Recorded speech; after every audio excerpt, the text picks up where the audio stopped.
welcome to Scale Car Garage. This is going to be a bit of an interesting episode. Well, sometimes one project, if this has ever happened to you, it happens to me all the time, one project kind of leads into another that leads into another and leads into another, and anyway, I'm not really explaining myself very well, am I? Well, okay, let me take you through the whole scenario here on Scale Car Garage.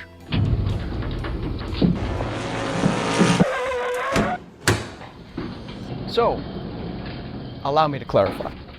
We're working currently on the Lola T70 project. So the monogram from the 2000s, monogram from the 1960s, Aurora, Palmer 4. In that project, we created this really cool little Sidewinder chassis, and it's really very, very cool. Now, admittedly, I am not as versed with building Sidewinders as I am with inlines or with front motor chassis. So this is a wee bit crude, but this particular chassis, which is going to go under the Palmer Lola T70, sparked some inspiration. And I think I want to share that with you, and it's a little bit of a detour, but it's how and this happens to me all the time, and I'm sure it happens to you as well. And if it does, think of it as a muse, something saying, hey, try this, or have you thought about that, or here's another possibility, and there's no real explanation for it except that, well, let's try this. That kind of, freedom to just go, okay, I know I'm working on this project, and yes, it will get done, but I'm also gonna sort of see what other possibilities this chassis would have. And this particular chassis with this particular motor in this particular configuration inspired me to actually look at my wee collection of models. There's an understatement. And see what else this could be placed under. And my goodness, one of the cars I've really wanted to build, let me just get it for you. I'm sure you're familiar with it. Excuse my boarding house reach here. It is an amazing model. This is a 1/32nd scale Porsche 356 Speedster, made by a company called Tomy, a Japanese company. If you want to know the history of Tomy, I would really recommend you check out Max's models. His channel, I mean, apart from Max being a wonderful model builder, to call him enthusiastic is a gross understatement. He loves building models, and he also does some great videos about the history of the model companies that we know and love. And honestly, I had no clue who these folks were until I watched his segment on this company. So I'm going to leave a URL to Max's channel and a URL for this particular piece that he did about Tomy. So you can check it out, and please check it out because it's really well done. But getting back to the model. This model is an incredibly well-detailed 1/32nd scale model. And what I'd like to do is take you through it. So a bit of an unboxing, I guess. Haven't done that in a while. Take the top off. Excuse me, I'm just gonna. The instruction sheet. Oh, of course. Vintage model builder, in need of glasses. Okay, so the instructions are here. It's, thank goodness they're numbered, but it is actually in Japanese. But that's fine. They're very clear, very wonderful. Anyway, so it shows you just how detailed this wonderful model is. So let's put the instructions. Don't lose them. You're going to need them. But if you look at the box, everything is separated out. There are photo etched parts for the grille and for the trim on the side of the car. There is a cast motor in metal, cast in metal, because this is a static kit, but it's cast right there. Front and rear suspension bits, cast in metal. My goodness. And the parts, the I guess rear engine cover is hinged. It can be made to be open and closed. The front trunk is also hinged. The compartments are there. It comes with a standing female figure. My goodness gracious.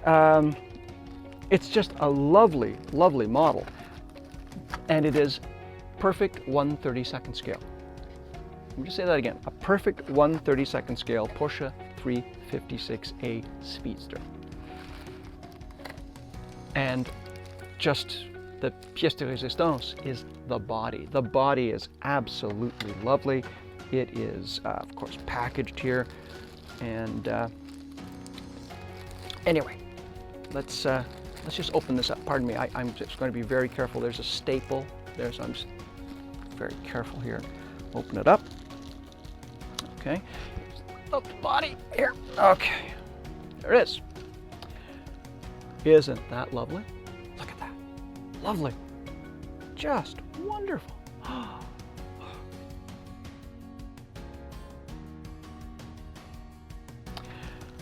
Isn't that lovely? Look at that. Lovely. Just wonderful. Perfect 1/32 scale.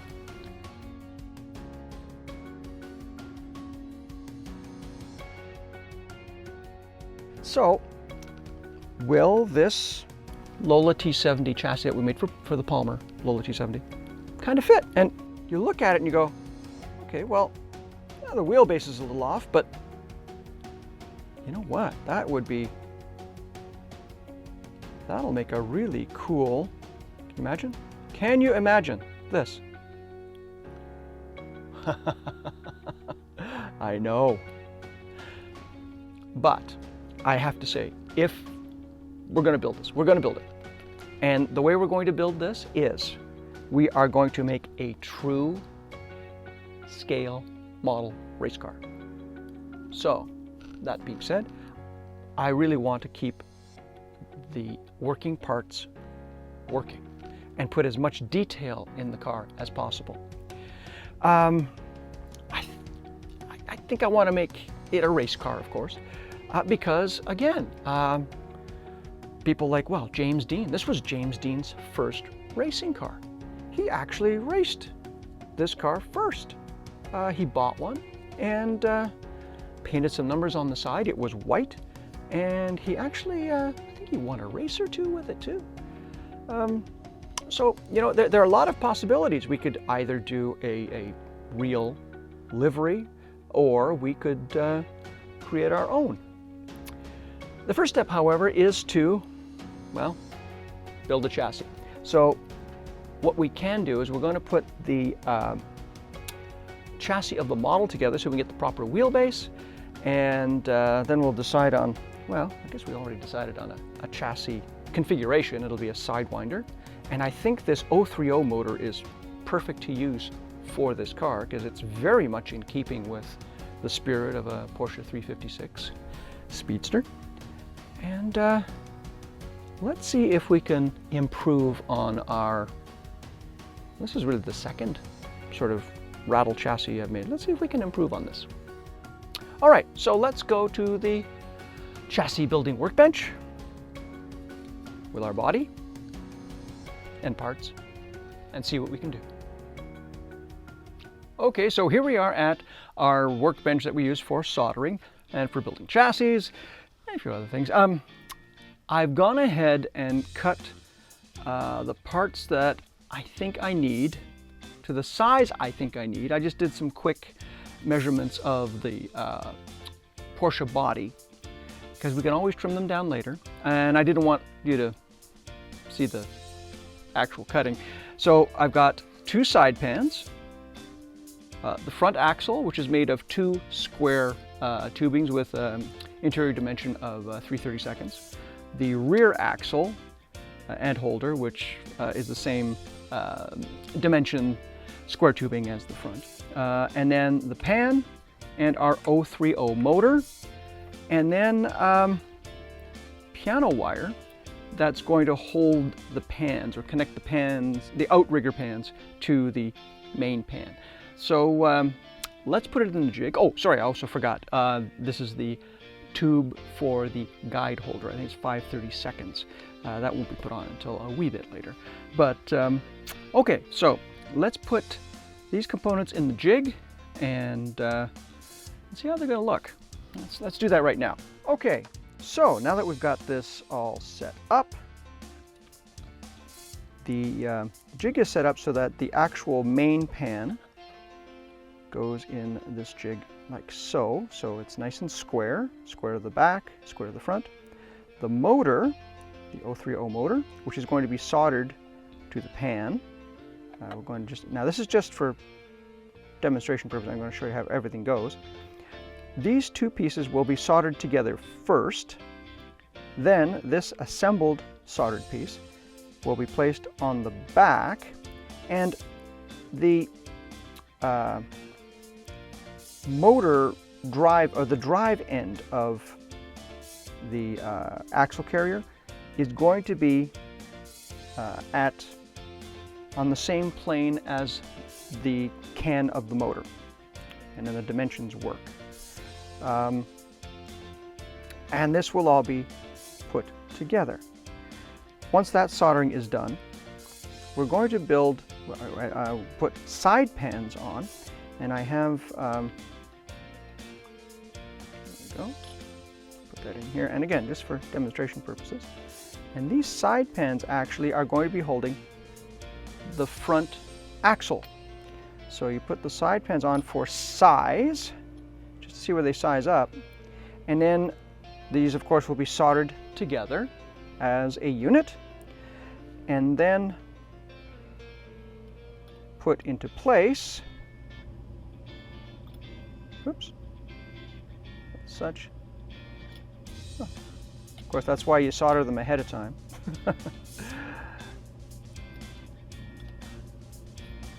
And then these will be soldered to the pans. So now that we've got the right size of the pan. There you go.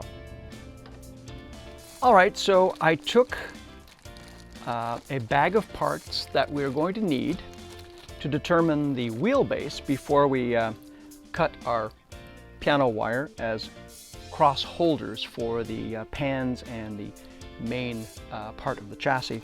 So we'll also need the interior just to see how much we have to cut away and so forth. But primarily we're going to need the chassis. So let's take that out of our bag here. I have to say, it's just so cool the way that these are they're put together with such care. I mean, little staples. Someone stapled that. That's really kind of neat. All right.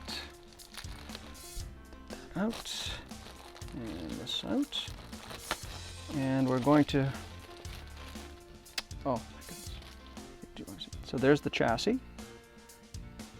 Sorry, I got to take 2 seconds to look at these parts because they're just so lovely. Okay, that's enough, that's enough. So we will need the chassis. Initially, here we go, just set this off here.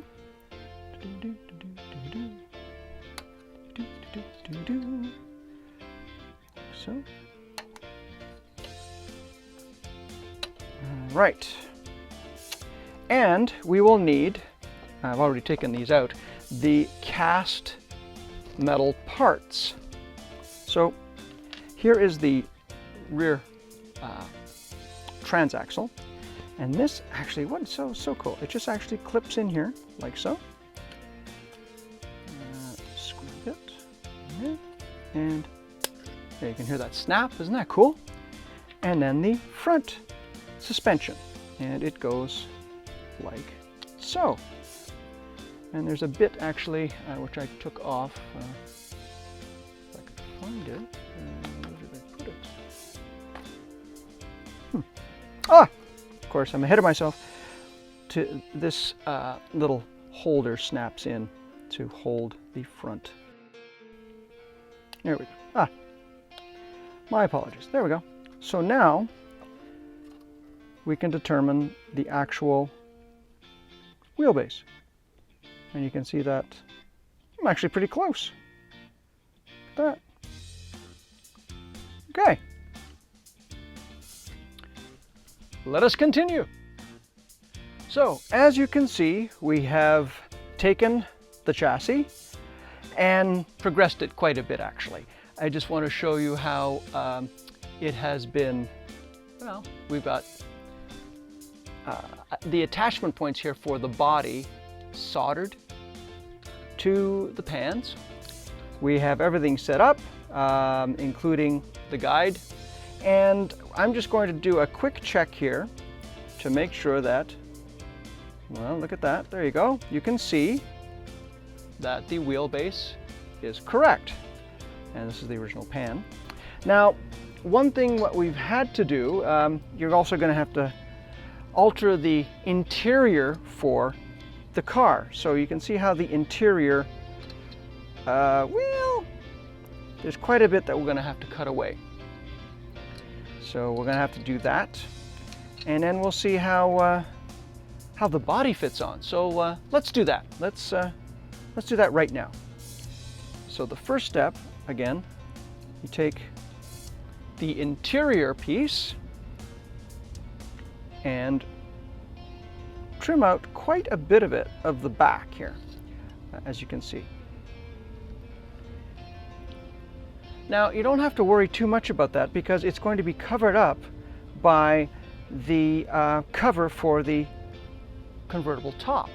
So we have had to remove quite a bit of material from the rear area of the interior, which is understandable. So let's just move this chassis over here for the moment, because we know that the wheelbase is good. Right. So I have wheels, tires, and axles here to check. So here is our chassis. Kind of shiny, which is nice. We'll put, oops, wrong one. Put the rear axle on. Here we go. See how nicely that moves too. And this is just for, we're just fitting these on to see how they fit. That's all, just to see how we go. Okay, that looks pretty good. And the front axle, top hole like so, and another wheel here. Okay, you know, we can, let's get our setup block and see how it actually fits here. There we go. There's a setup block with our groove, and we will get a guide blade. Put that in. Oops, sorry. There we go. The guide blade in. Again, we're just setting this up to see how it fits and how it looks. Well, that looks pretty good. Now the body, well, it looks like oh, that's why we need the interior, folks. These two tabs that hold the engine cover. Goes in here. All right. And I've had to also pre-cut. This is from the pan of the original chassis. So I measured and cut this, and it actually will go in here because you need that space to get the body to sit properly. And let's see how it looks. Well, well, well. Wow. That looks really good. I'm really impressed with that. I know it's just a quick static fit, and there's some adjustments to be done for sure. But I think we have something here. I'm just gonna jump in. I think we have something here. If you look at the front here, I think we can actually make the front trunk work. I think we can actually make the engine cover work. we have a potential here for a real model car that you can race. You can keep it on your shelf, especially with all the details that come with the model. I mean, that would be fantastic. And oh my gosh, this is going to be awesome. Awesome. Okay, well listen, perhaps I should break this into 2 parts. I think that's a good idea. So we've really progressed this a really long way, and I think we have the potential to build a really, really cool and true model racing car. Wow, well, thank you so much for joining me. I really appreciate you being patient with me too, because this is going to be really fun. I'm sorry, I can't get over this. It could be really, really neat. Anyway, I'm blithering again. I tend to do that, and I apologize, but I get so excited about this. I hope you enjoyed this quick sidebar build, inspired by our other projects. And again, I'm sure this happens to you, and you know, the best advice is, if you do get inspired while you're sort of, you know, in the midst of another project, well, begin, and then move to the other project, and then move to the next one. There's nothing wrong with that. Nothing wrong with that at all. I think it's a good thing, because you never know where inspiration comes from, and you certainly don't ever want to lose your inspiration or your source of inspiration. So when inspiration comes, take it. Anyway, thank you so very much for joining me, and we will continue with this project, because it's going to be really neat. Thank you for joining me here at Scale Car Garage. I hope you enjoyed watching. If you did, please leave a comment, like, and subscribe.